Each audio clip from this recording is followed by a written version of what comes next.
10 boring businesses that make money while you sleep. Some people earn money only when they are working. The moment they stop answering calls, serving customers, or completing jobs, the income stops too. Other people own businesses that continue operating after they go home. Machines keep running, customers keep paying, contracts keep renewing, rent keeps arriving. That does not mean the businesses are effortless. Most of them require capital, maintenance, staff, and years of active work before they become remotely passive. But once the systems are built, the owner no longer needs to personally complete every transaction. That is the kind of business we are looking at today. We are ranking 10 boring businesses by one question. How easily can the revenue continue without the owner being physically present? The closer we get to number 1, the more the business depends on assets, locations, contracts, and systems instead of the owner's daily labor. And some of the most profitable models on this list are also the ones most people would never want to talk about at a party. Number 10. Commercial window cleaning. At first glance, this looks like a dangerous job, not a business. You imagine someone hanging from the side of a building with a bucket and a harness. But the person cleaning the glass and the person owning the company do not have to be the same person. Office buildings, hospitals, hotels, shopping centers, and apartment towers need their windows cleaned repeatedly. That creates the possibility of annual contracts instead of one-time jobs. The owner provides trained crews, safety equipment, insurance, scheduling, and reliable service. The workers perform the cleaning. The building manager pays the company. The opportunity exists, partly because the work is uncomfortable. Many people are afraid of heights. Others dislike the physical risk. Some assume a blue-collar service cannot become a serious company. That reduces competition. The challenge is that this business still depends heavily on people. Crews must be trained. Safety procedures must be followed. Insurance can be expensive. One accident can damage both the finances and the reputation of the company. Commercial window cleaning can operate without the owner holding the equipment, but it is not fully automatic. That is why it starts our list. Number 9. Pressure washing. Pressure washing is one of the simplest businesses to enter. Buy a professional machine. Find a dirty surface. Clean it. Get paid. A beginner usually works for homeowners, cleaning driveways, roofs, walls, fences, and patios. The problem is that every one-time job creates another sales problem. Once the driveway is clean, the customer may not need the service again for months or years. The stronger version of the business targets commercial properties. Shopping centers, offices, apartment complexes, restaurants, parking facilities, and property managers need regular exterior cleaning. Instead of selling one job, the company sells a maintenance schedule. That changes everything. Recurring contracts make revenue more predictable. Crews can follow fixed routes. Equipment can be used more efficiently. The owner can focus on sales, scheduling, and quality control instead of holding the pressure washer. But pressure washing has a low barrier to entry. That means competition can be aggressive, especially from small operators willing to charge very little. The businesses that survive are not always the ones with the strongest machines. They are the ones that arrive on time, avoid damaging property, and make the service easy for the customer to renew. It is a good business. It just takes more active management than the models higher on this list. Number 8. Pest control. Pest control has one major advantage over many other services. The customer usually wants the problem solved immediately. A homeowner may delay buying new furniture. A restaurant cannot casually ignore rats before a health inspection. A hotel cannot allow guests to keep finding insects in their rooms. Urgency gives the pest control company strong pricing power. More importantly, the visible problem may disappear while the risk remains. That allows companies to sell monthly, quarterly, or annual plans for inspections, preventive treatment, monitoring, and emergency visits. The real asset is the customer route. A technician can visit the same restaurants, warehouses, offices, and homes on a predictable schedule. Once the route becomes dense enough, one employee can service many accounts in a single day. The owner manages technicians, chemicals, licenses, scheduling, and customer retention. The downside is regulation and liability. Different areas may require licenses, certifications, insurance, and strict rules for chemical use. Poor work can create health risks or property damage. Still, pest control has something every recurring revenue business wants: customers who would rather keep paying than discover what happens when they stop. Number 7. Portable restroom rentals. This may be the least glamorous business on the entire list. That is also one of its greatest advantages. Construction sites, festivals, fairs, outdoor weddings, industrial projects, concerts, and temporary work locations all need restrooms. Almost none of those customers want to buy, store, transport, clean, and maintain their own units. They prefer to rent them. The company buys portable toilets, delivers them, charges a weekly, monthly, or event-based fee, services them on a route, and collects them when the contract ends. Then the same unit can be rented again. This is the power of rental economics. A seller gets paid once for an asset. A rental company keeps the asset and gets paid repeatedly for access to it. Of course, the toilets do not clean themselves. The business needs delivery vehicles, storage space, pumps, cleaning supplies, workers, replacement parts, and a reliable waste disposal process. Bad routing can destroy the margin. Poor cleaning can destroy the reputation. But once the contracts and service routes are established, revenue becomes predictable. A construction project may rent multiple units for months. An event company may return every year. A municipality or contractor may provide ongoing work. Nobody dreams of building a portable toilet empire.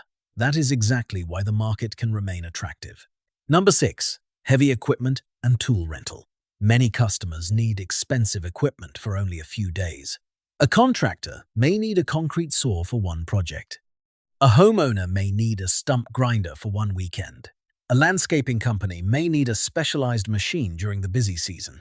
Buying the equipment makes little sense when it will sit unused afterward, so they rent it. The rental company purchases the asset once and charges many customers to use it over its useful life. The entire model depends on utilization. A machine that sits unused is not producing income. It is only consuming storage, insurance, and maintenance. A machine that is rented frequently can repay its purchase cost and keep earning long after that.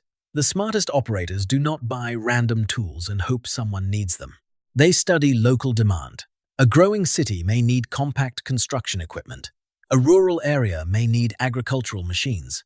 An older neighborhood may create demand for renovation tools. This business can become highly systemized, but it is never maintenance-free. Equipment breaks. Customers misuse it. Parts wear out. Deliveries cost money. Some items disappear. The owner needs deposits, tracking, repair procedures, inventory software, and clear rental agreements. Once those systems exist, the equipment can earn without the owner personally operating it. Number 5. The ATM business. An ATM makes money by solving one small problem at the exact moment it appears. A customer needs cash. The machine provides it.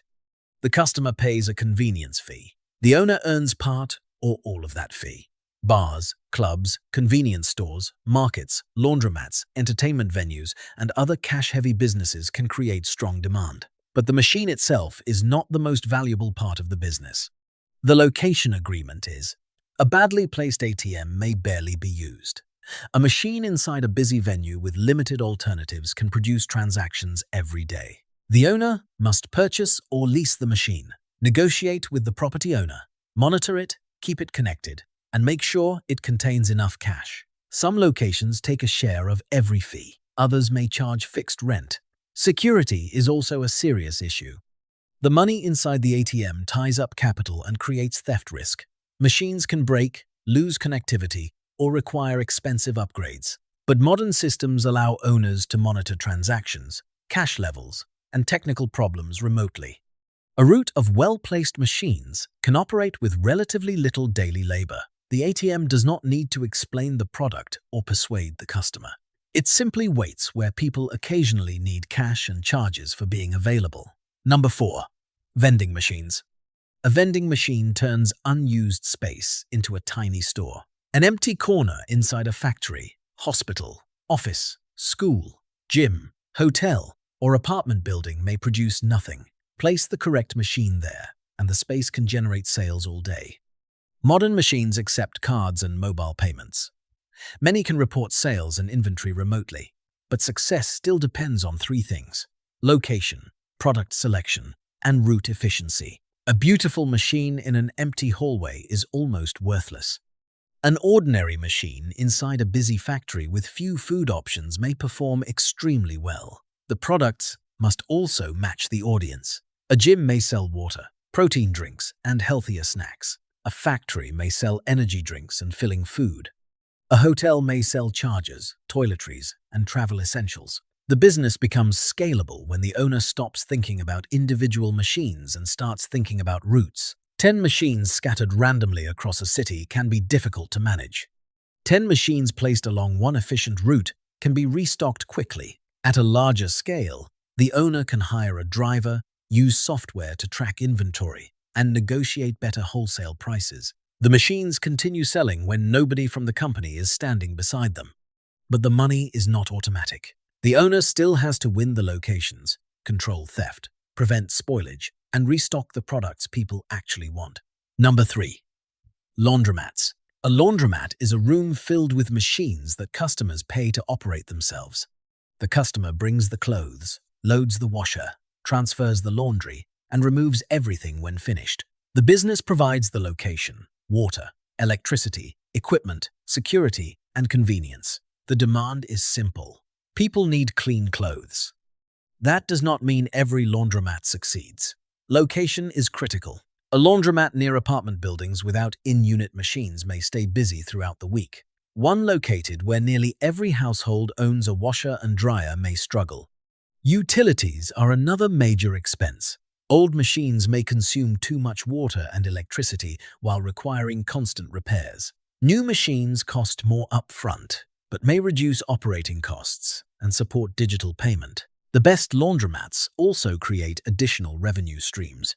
They offer wash and fold services, detergent sales, larger machines for blankets, commercial laundry contracts, vending machines, ATMs, and pickup or delivery.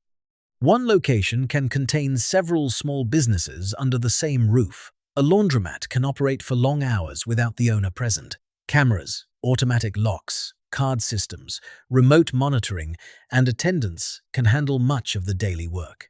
But every broken washer is an income-producing asset that has temporarily stopped earning. The business may look passive from outside. Behind the scenes, machine uptime determines the profit. Number 2. Self-storage facilities. Modern life has created a profitable contradiction. Living space is expensive, but people keep accumulating more things. Furniture, seasonal decorations, tools, clothing, documents, business inventory, and possessions they are not ready to throw away all need somewhere to go. Self-storage rents that extra space. The customer pays monthly for an empty unit. The facility does not manufacture a product. It does not redesign the room for every tenant. It does not need to restock inventory. It rents the same box again and again. Families use storage while moving. Contractors store tools. Online sellers use units as low-cost warehouses. Businesses archive documents and access inventory. The key number is occupancy. A facility may contain hundreds of units, but empty units produce no revenue. Operators, therefore, adjust prices, offer different sizes, and study local demand carefully. Land costs, taxes, security, insurance, climate control, and maintenance can be substantial. A facility in the wrong location may remain half-empty for years. A well-positioned facility can be heavily automated.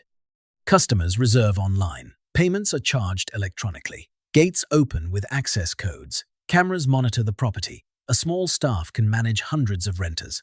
The owner is not renting beautiful rooms. The owner is renting empty space to people who have run out of it. Number 1. Parking lots. The most passive business on this list may also be the simplest. Take a piece of land, mark the spaces, allow people to leave their cars there, charge them for the time. A parking lot produces no product. It carries almost no inventory. Customers usually do not expect personal service. They arrive, pay, park, and leave. In the right location, empty land becomes an income-producing asset. Hospitals, airports, stadiums, universities, Business districts, tourist areas, and crowded neighborhoods can create constant parking demand. The greatest advantage is that the location cannot easily be copied. A competitor can buy the same payment equipment. They can use the same software, but they cannot create another empty parcel beside a hospital if every nearby property has already been developed. Modern parking lots can run with very little staff. Cameras read license plates. Drivers pay through applications or machines. Barriers open automatically. Monthly customers enter using registered vehicles. The owner still handles lighting, security, maintenance, insurance, taxes, regulations, and payment disputes. And buying land in a high-demand area can require enormous capital. But once the property and system are in place, every parking space can generate revenue without the owner being there. That makes the parking lot the strongest example of money earned from location rather than labor. And that is the pattern connecting all 10 businesses. Window cleaning and pressure washing companies use crews and recurring contracts. Pest control companies build service routes. Portable toilets and equipment are rented repeatedly. ATMs and vending machines sell convenience without employees. Laundromats charge customers to use machines. Storage facilities rent empty boxes. Parking lots rent empty rectangles of land. None of these businesses create money from nothing. They make money from assets, contracts, locations, and systems that keep serving customers after the owner goes home. That is the real meaning of making money while you sleep. The owner is not being paid for the hours they are working right now. They are being paid because they previously built or purchased something that can continue operating without their constant attention. The mistake is thinking passive income begins passively. It usually begins with very active work. Finding locations, signing contracts, buying equipment, managing debt, training staff, repairing machines, building procedures. The sleep comes later. So, the next time you evaluate a business, do not only ask how much it can make. Ask what happens when you stop working for one day.